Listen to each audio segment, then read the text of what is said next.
First is Lucy who's joining us from Brussels. Lucy, Spain has revised its coronavirus numbers. Can you give us all the details, please?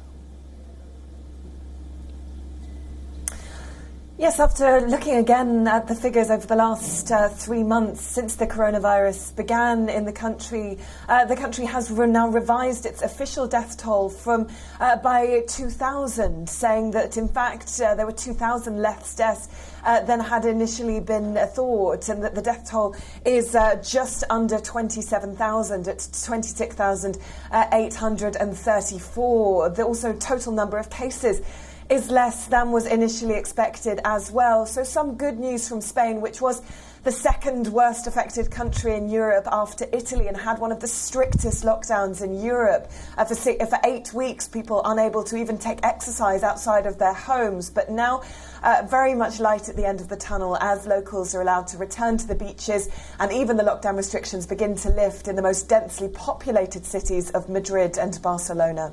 Absolutely, Lucy. You know, that was my next question to you. We were getting visuals earlier that beaches in Barcelona were once again, saw a lot of people on the beaches enjoying the sun once again. So could you give us an update about the lockdown restrictions that have been eased in Spain? You know, they were not eased earlier in hotspot cities like Madrid and Barcelona, but now we are seeing everywhere across Spain lockdown restrictions have eased. Spain has even asked tourists to return to the country from July onwards.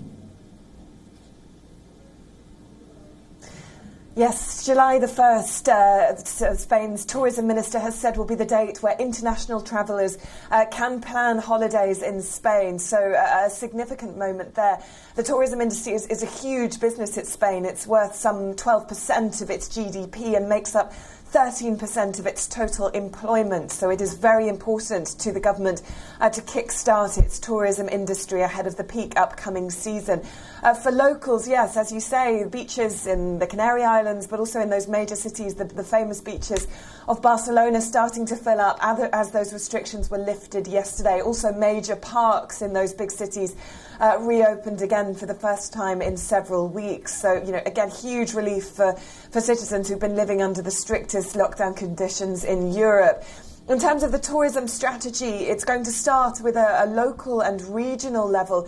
And then, as I say, from July, we'll start to see some international travel. But it will be generally countries which have similar low levels of COVID-19 transmission rates. But certainly, Spanish authorities are keen to kickstart the tourism industry as soon as possible.